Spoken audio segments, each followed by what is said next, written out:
Bonjour à tous, bienvenue sur BBI Boss Business Interview, le rendez-vous des acteurs économiques à impact positif dédié aux chefs d'entreprise. Aujourd'hui, j'ai le plaisir de recevoir Thierry Kitavini, qui est gérant de la société SS Avon Gestion, une entreprise spécialisée dans la gestion et l'exploitation de biens immobiliers. Bonjour Thierry. Bonjour Emma, et merci de m'accueillir dans votre émission. Avec grand plaisir, merci à vous d'avoir accepté cette invitation. Dans un premier temps, est-ce qu'on peut revenir justement sur Avon Gestion et ce que vous proposez à vos clients ? Alors, Avon Gestion, c'est un cabinet d'administration de biens. Donc, la vocation est de mettre en location des biens immobiliers pour des particuliers. Nous travaillons avec des propriétaires particuliers, des bailleurs particuliers, et nous avons donc des clients, des particuliers qui peuvent être des étudiants, des travailleurs ou d'autres personnes qui ne trouvent pas chaussures à leurs pieds au niveau du secteur public. Votre objectif aujourd'hui, c'est justement trouver la perle rare pour ces chercheurs de logement. Une autre question, quel rôle jouent vos partenaires dans votre démarche d'accompagnement ? Alors, dans ma démarche d'accompagnement, nous avons plusieurs types de partenaires. Déjà, le premier partenaire que nous avons, c'est le bailleur, qui est un propriétaire d'un bien immobilier et qui a l'intention de le mettre en location et le mettre dans le parc de location privée. Nous avons également comme partenaires des gestionnaires de patrimoine, des banquiers, et nous avons aussi des marchands de biens, et toutes ces personnes me permettent de répondre d'une certaine manière à des problématiques différentes. Je vais vous donner un exemple pour être beaucoup plus concis.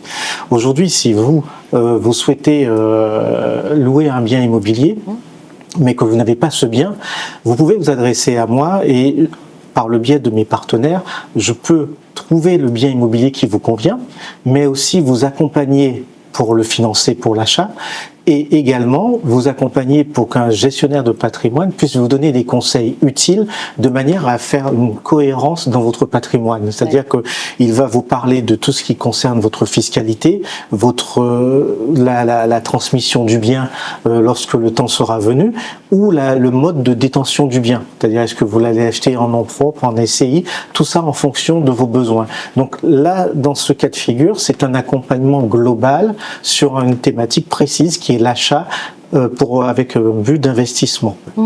Donc aujourd'hui, vous êtes en quelque sorte un facilitateur pour vos clients, et avec ce circuit-là, ce réseau-là, vous permettez vraiment de répondre aux besoins directs et personnalisés de chacune des personnes que vous accompagnez. Tout à fait. Ça permet effectivement de répondre à chacun, d'être la personne qui facilite l'investissement. Et tout ça a pour but effectivement de montrer que dans l'entreprise, nous avons la capacité d'accompagner, la capacité de faire des choses et de permettre aux personnes d'avoir le meilleur investissement pour leur profil. Un service aujourd'hui complet, votre portefeuille est en grande partie dédié à des structures engagées. Pourquoi ce choix, Thierry ? Alors en fait, ce choix, c'est un peu imposé à moi, puisque j'ai eu un premier contact il y a une dizaine d'années avec une association qui cherchait des biens pour pouvoir loger des mineurs isolés. Et donc, en travaillant avec eux, je me suis aperçu qu'il y avait un vrai besoin, parce que en tant qu'association, ils n'avaient pas une bonne presse. Les propriétaires bailleurs avaient tendance à se méfier de ce profil de personnes, de clientèle, pardon. Et donc, du coup, ça m'a donné une idée. C'est-à-dire, je me suis dit, dans mon portefeuille, pourquoi ne pas travailler cette niche ? Donc, du coup, j'ai travaillé cette niche de personnes, d'associations, et ça m'a permis de développer ma clientèle beaucoup plus autour de cette thématique. Aujourd'hui, je touche aussi bien les mineurs isolés que ça peut être les femmes battues dans certains cas ou d'autres profils, mais pas que. Je travaille également avec le ministère de l'Intérieur pour des agents qui recherchent des locations. Ça peut être des agents qui font leurs études pour devenir soit gardien de la paix, soit gardien de pénitencier. Et donc à ce moment-là, je leur trouve des logements et ça me permet effectivement de travailler sur une niche de personnes qui ont des besoins assez spécifiques. Donc aujourd'hui, un véritable engagement aussi en faveur de toute la diversité des profils que vous accompagnez. Nous savons également que le secteur de l'immobilier est un secteur en perpétuelle évolution. Aujourd'hui, ce serait quoi les enjeux sur lesquels vous êtes confrontés par rapport à cette activité? Alors effectivement, les enjeux auxquels je suis confronté, pour ne rien vous cacher, c'est un petit peu le mot à la mode pour tout le monde, mais c'est l'IA. L'IA effectivement est un outil formidable, un facilitateur. On parlait de facilitateur tout à l'heure, mais c'est un facilitateur pour des personnes qui sont comme moi, c'est-à-dire qui ont une équipe réduite, qui travaillent avec des partenaires. Et c'est vrai que de pouvoir d'avoir ce défi qui est face à nous par rapport à l'évolution, il faut pas rater le train, il faut pas rater le coche, il faut être présent, il faut être curieux et être toujours en alerte par rapport à ce type d'outils, mais pas que. Je suis aussi confronté à tout ce qui est législatif, toute la législation autour du logement, législation parce que le mode de consommation des logements, ça évolue également. Les besoins qu'on avait il y a quelques années pour pouvoir habiter dans un logement n'est plus le même aujourd'hui, parce que les modes de vie ont changé. Il fut un temps, on n'avait pas besoin de balcon. Aujourd'hui, on veut un balcon, on veut une terrasse, on veut un extérieur.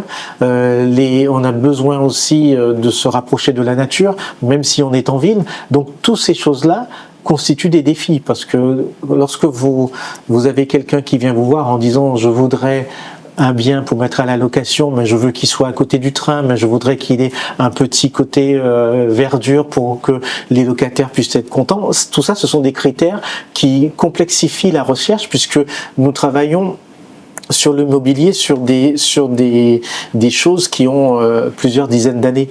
Et donc, en plusieurs dizaines d'années, ça a évolué, mais le bien en lui-même n'a pas évolué. Le bien en lui-même, il n'a pas, les caractéristiques sont toujours les mêmes. Donc, ça nous pousse à chercher autrement et à trouver d'autres solutions quand c'est possible. Au-delà de la casquette entrepreneuriale, vous êtes également un homme engagé puisque vous êtes élu local. Comment est-ce que ce rôle influence-t-il votre vision de l'entrepreneuriat ? En tant qu'élu, c'est d'apporter quelque chose de nouveau, quelque chose qui montre qu'il y a quelque chose d'original, de faire travailler de cette manière, même dans une petite commune en banlieue parisienne. Eh bien, on peut mettre en valeur et on peut mettre en avant une personne qui a une vraie action sur un territoire qui est méconnu aujourd'hui pour nous. Donc ça, c'est le premier exemple de ce qu'on peut faire. Donc cette personne, on l'accompagne, on essaie de lui trouver un local, on lui a permis de trouver des subventions, enfin on l'aide autant qu'on peut. On lui a permis également, enfin on lui a proposé, monsieur le maire de la ville lui a proposé d'être la présidente de l'association des femmes entrepreneuses de la ville, qui compte une 50aine de femmes aujourd'hui. On voit vraiment cette volonté-là d'accompagner et aussi les actions mises en place pour dynamiser justement cette commune. Est-ce que c'est aussi peut-être une manière d'encourager ces entrepreneurs, ces acteurs économiques, de leur dire que c'est possible au travers de l'accompagnement qu'ils bénéficient de la part de la commune ? Oui, tout à fait. La commune, elle est là pour faciliter et pour permettre aux personnes de se développer. Mais quand même, c'est aussi ma vision d'entrepreneur, c'est que le poste que j'ai, je le conçois comme un entrepreneuriat. C'est-à-dire que pour moi, aujourd'hui, l'entrepreneur, il doit développer son business. Moi, mon challenge, c'est de développer mon territoire. Développer mon territoire, c'est de permettre à ce que il y ait du commerce, qu'il y ait de la vie, qu'il y ait de la diversité dessus. Donc plus j'arrive à avoir des talents et des personnes sur mon territoire, plus j'arrive à avoir des potentielles créations d'entreprises et donc c'est gagnant-gagnant à ce niveau-là. Vous voyez ? Oui, très bien. Merci beaucoup Thierry. Mais je vous en prie, si vous avez un dernier message à faire passer aux jeunes entrepreneurs qui souhaitent se lancer, ce serait quoi ? Alors pour les jeunes entrepreneurs, je leur dirais d'être curieux pour tout ce qui est autour d'eux. Je leur dirais également de persévérer, de ne pas se décourager, de beaucoup lire. Je leur dirais de beaucoup lire les biographies de chefs d'entreprise. Ça peut être Walt Disney, ça peut être Xavier Niel, ça peut être d'autres chefs d'entreprise pour lesquels ils ont eu beaucoup d'échecs. pour pouvoir réussir. Et donc, je leur dirais qu'une chose, c'est que la réussite, il n'y a pas de réussite sans réel échec auparavant. Et donc, il faut connaître l'échec pour pouvoir prendre toute la mesure de sa réussite. Une très belle conclusion. L'émission tire à sa fin. Je rappelle que vous êtes également engagé dans la vie publique, comme je l'ai dit tantôt, en tant qu'adjoint au maire délégué à la redynamisation économique et au commerce de la ville de Gagny. Merci à vous d'avoir regardé cette interview jusqu'à la fin et je vous dis à très vite pour une nouvelle émission de BBI.